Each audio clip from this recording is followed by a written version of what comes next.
In the frozen winter of 1584, when Europe bowed beneath the weight of imposed truths, and most men accepted as natural destiny, never to question what they had been taught to repeat, a miller from the small and forgotten village of Montereal, lost in the lands of Friuli, walked through the narrow dirt streets, carrying on his shoulders a silent dignity that seemed to defy the very order of the world. And his name was Menocchio, a name that promised nothing extraordinary, a name as common as his hands calloused by rough labor, as simple as his clothes perpetually covered by the white dust of flour, as ordinary as his body shaped by the tireless repetition of the trade he had inherited.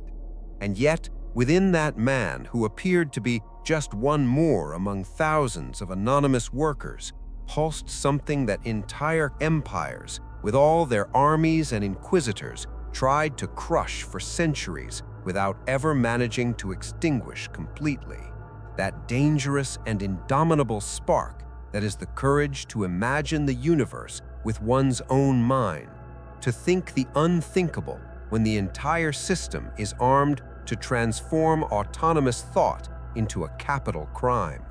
And this is not a narrative about kings who conquered territories, generals who won bloody battles, or triumphant revolutions that toppled thrones, but rather an underground epic woven from words murmured in low voices, from ideas that circulated like intellectual contraband, from a heroism that raises no banners nor summons crowds, but that carries the brutal weight of thinking alone against an entire universe architected to silence any dissenting voice.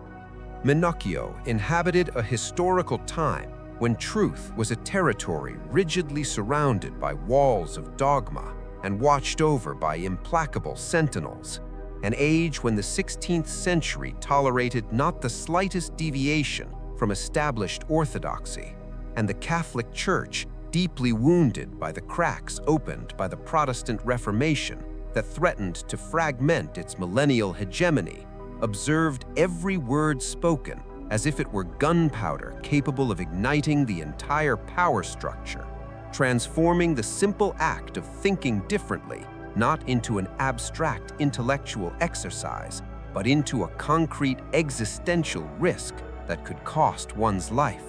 And still, in the silent nights that followed the long days when he turned the heavy millstone, Menocchio read like someone breathing stolen air in hidden cellars, read religious texts that reached his hands through tortuous paths, fragments of popular books that circulated among common people, poorly digested ideas that he absorbed and transformed, stories crossed by rumors and wholly personal interpretations that no theologian would approve.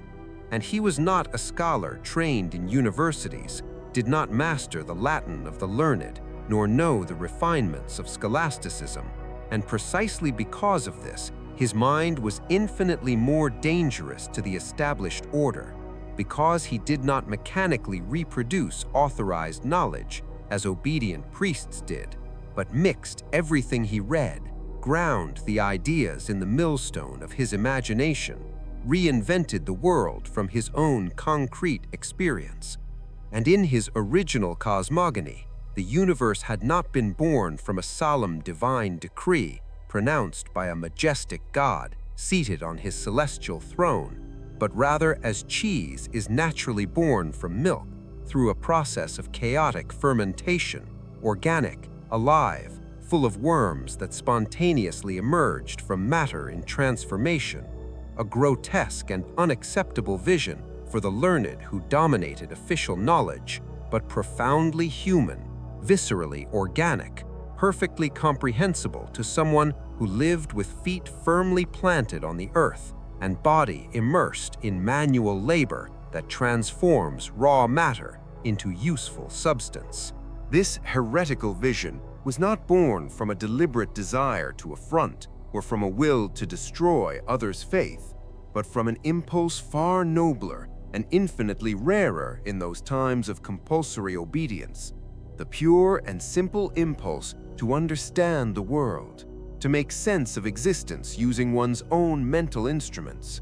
And Menocchio did not want to demolish the religion that everyone professed, but to understand it in a way that made sense to him, did not seek personal glory or public recognition, but only that which every genuinely curious human being seeks, which is the profound meaning of things. And in a world that demanded blind obedience and automatic repetition of ready-made formulas, he offered original reflection. In a system that rewarded prudent silence and intellectual submission, he chose the free word and autonomous thought. And it was this apparently simple gesture of speaking, of sharing his ideas with neighbors who stopped to converse, that transformed him into an intolerable threat to the system.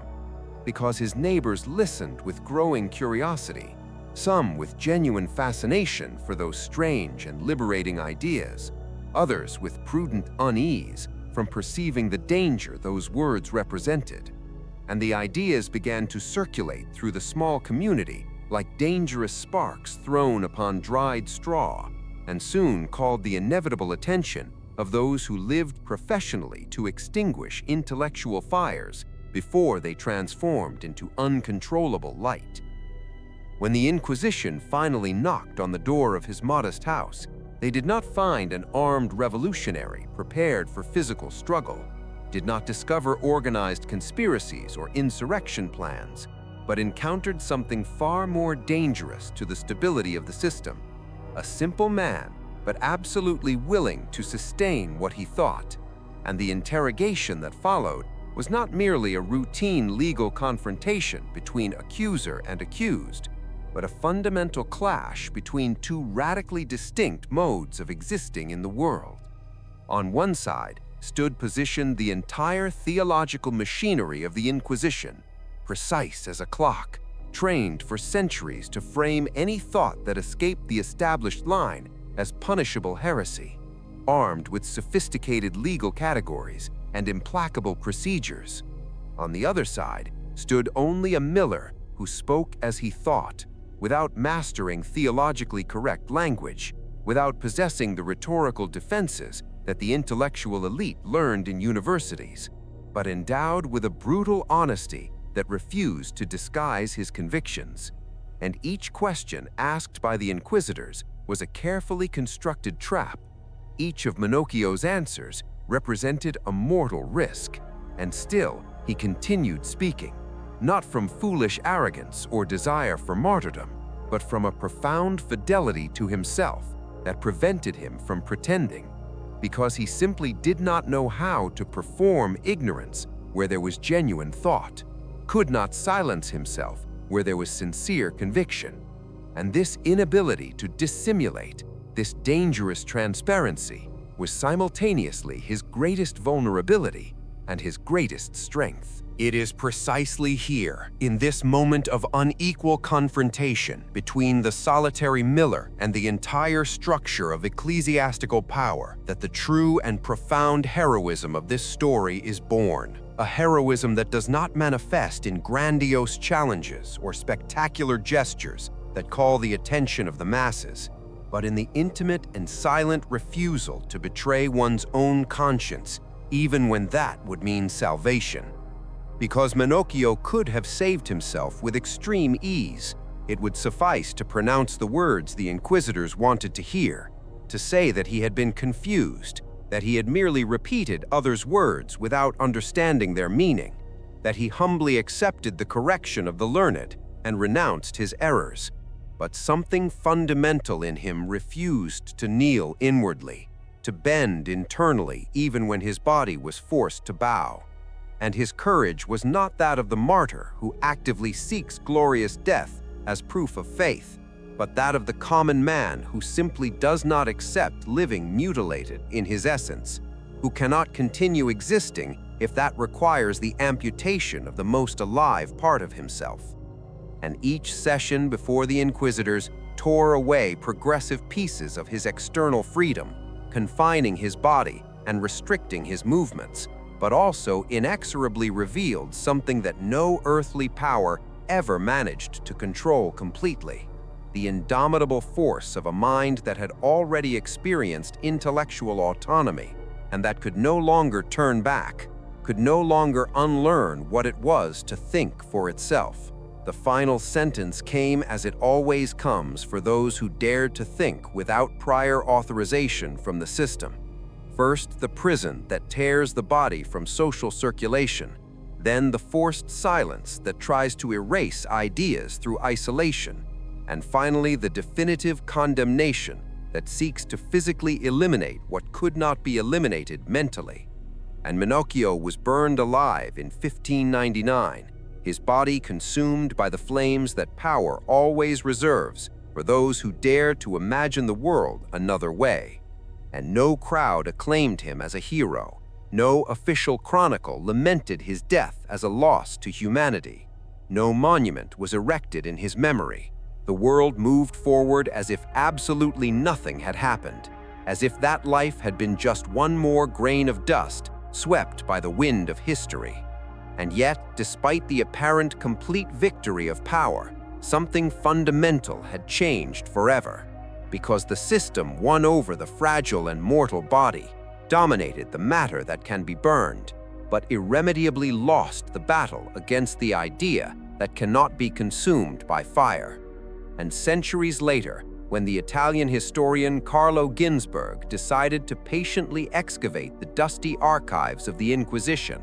he was not looking for traditional heroes of the type that appear in school books, was not seeking great names that changed the visible course of history, but was looking for vestiges, fragments, signs of lives that were erased, but that left marks in the documents of their own executioners. And he found in his book, The Cheese and the Worms, something infinitely greater than the isolated story of a condemned heretic, found irrefutable documentary proof that popular imagination was never passive or merely receptive, that even the most oppressed and deprived of formal education thought about the world with surprising audacity, genuine complexity, and creativity that no orthodoxy managed to completely domesticate. Minocchio, the forgotten miller from the small village of Friuli, thus became a living symbol of an invisible lineage of defeated heroes that traverses all human history. Anonymous men and women who did not win military battles, did not found powerful states, did not leave bronze statues in public squares, but sustained against all external pressures the most dangerous flame that exists for any system of domination, the fragile but inextinguishable flame of intellectual autonomy, a free thought that refuses to submit completely. And his physical defeat was absolutely necessary for the power system to survive intact in that historical moment. But his mere documented existence was sufficient to prove that totalitarian control was never absolute, that there were always cracks through which imagination escaped. There were always minds that thought beyond the permitted, and every word he pronounced before the inquisitors who meticulously recorded everything echoes across the centuries like a challenge traversing time, reminding future generations that true human pride does not lie in dominating others, but in understanding the world, does not lie in winning through force, but in not surrendering inwardly, even facing inevitable defeat, in keeping lit the dignity of one's own thought, even when everything conspires to extinguish it. This is the imperishable greatness of Minocchio, a heroism without applause that echoes in silence, a courage without immediate reward that realizes itself in fidelity to oneself, a paradoxical victory that can only be recognized after apparent defeat. And he teaches us across the centuries that history is not made only by those who triumph visibly and leave their names carved in marble, but also, and perhaps above all, by those who dare to think when thinking is forbidden, by those who refuse to be silent when silence is imposed, by those who keep alive the flame of intellectual autonomy, even when that means walking alone toward the stake. And as long as there exists in any time or place someone willing to imagine the world another way, even under the risk of persecution and death, Pinocchio will not be truly dead. He will remain alive as invisible yeast, silently working in the dough of history, reminding us that every established order fears, above any other power, the silent and uncontrollable force of a mind that has freed itself, that has tasted the dangerous flavor of autonomy, and that can never fully return to a state of submission.